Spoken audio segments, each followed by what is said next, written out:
Australia has rich history of welcoming migrants into its embrace, making Australia one of the most multicultural countries in the developed world.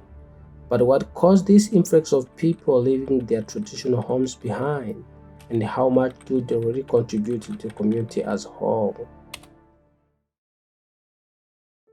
My name is Ali. I'm 23 years old. I work in property maintenance and I'm also doing landscaping on the side from time to time. We came to Australia is because we wanted a better lifestyle for ourselves. The country we used to live in, Iraq, was very unsafe, a lot of conflict going on, and we had to relocate, just to start a better future. I was born in Rwanda by Congolese parents. I came to Australia by applying for a resettlement with my family because living in a refugee camp, there were a lot of things we could not get, like our basic needs. I came to Australia because my parents thought that this would provide a better future. And in England in those days, the early 1960s, there were still shortages of food and different equipment and employment flowing from the Second World War. They decided that Australia would be the best place to move to because there was plenty of work and Australia was seen as a good future. So I came as a dependent visa. We are running a pizza restaurant. I got two kids. I got twin babies. I got one girl and one boy. And yeah, just a happy life in Australia for now. I'm studying a disability course and certificate 3.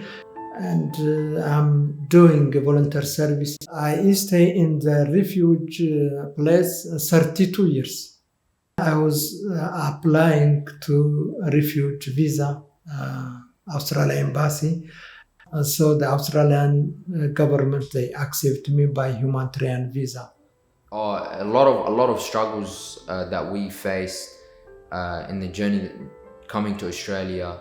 Mainly, getting all the documents and paperwork prepared for us to actually travel, because that was very difficult, in a country where there was a lot of war and conflict and constant bloodshed.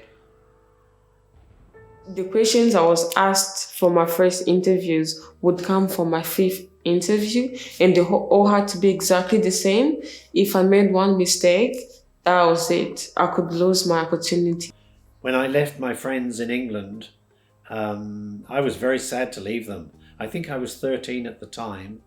So to say goodbye to good friends, at that age, friends are very important to you.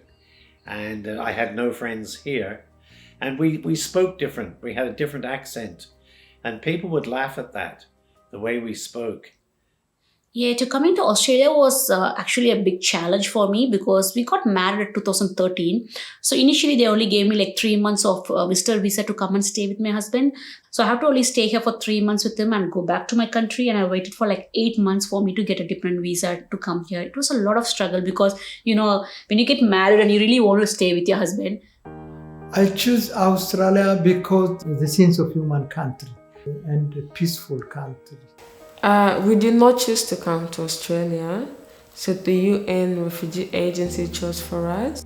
In the process, we were like a lot of families were also, looking for resettlement, but some of them were sent to Canada, some of them were sent to America, Europe. Us coming, so that my dad was actually doing a biotech degree, and it was just a surprise to us kids to come to Australia, because we wanted a safer way of living. So it would have either been any country, but Australia seemed like the suitable place because my father was already here, a couple of years beforehand.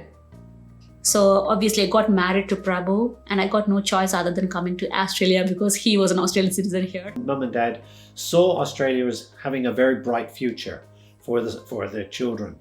And there was a demand for plasterers in Australia.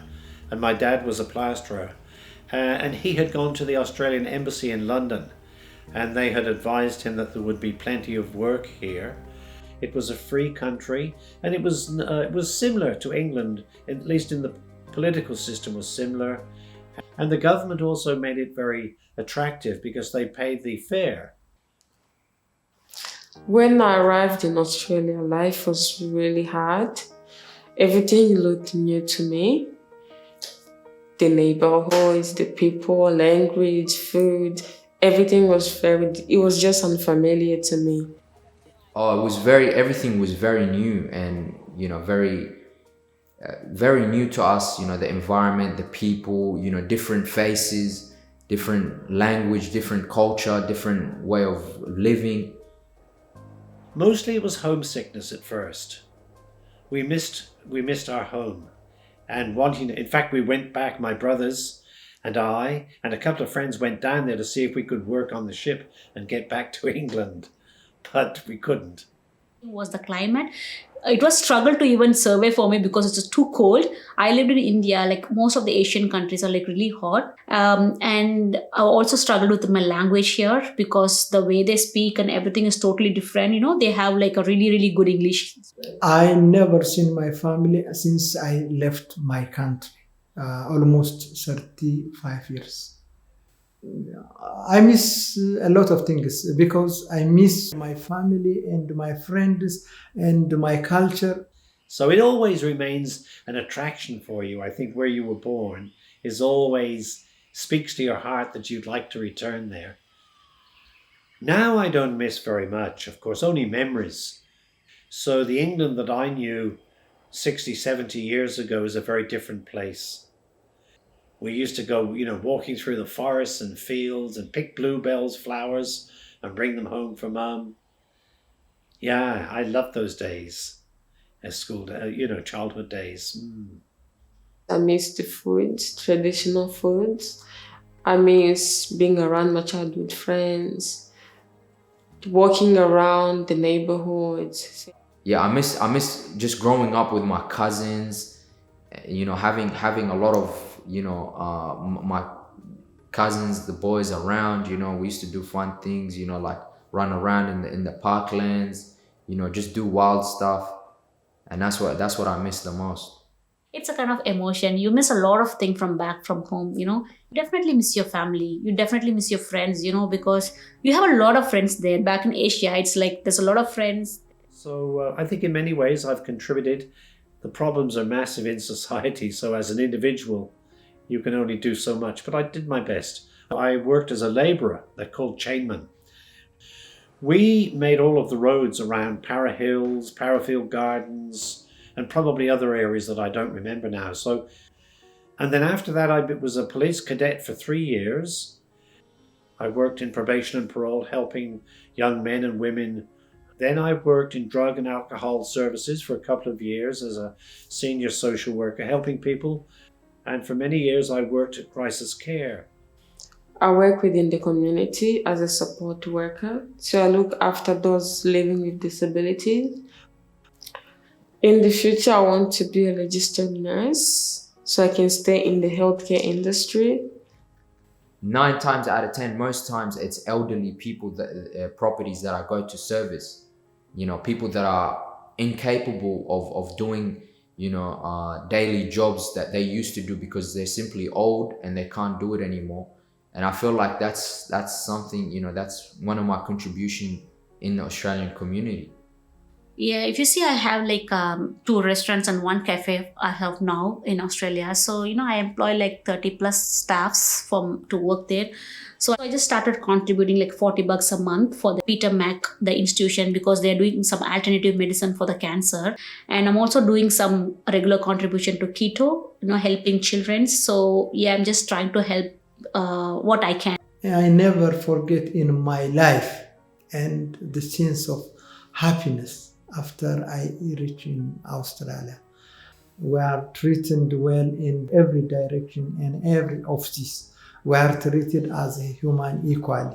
I would like to say thank you for Australian government and Australian people. They gave me a chance after 35 years to survive and to live a peaceful country. I'm really thankful and I have a lot of gratitude for what I have become. Yeah, I'm really thankful for the Australian people for being, supportive and welcoming for me, when I first came to this country. I would like to say thank you to the Australian community for welcoming me in Australia. I would also like to say thank you for the opportunities we're given as refugees here in Australia as well. And I'm very grateful to be here.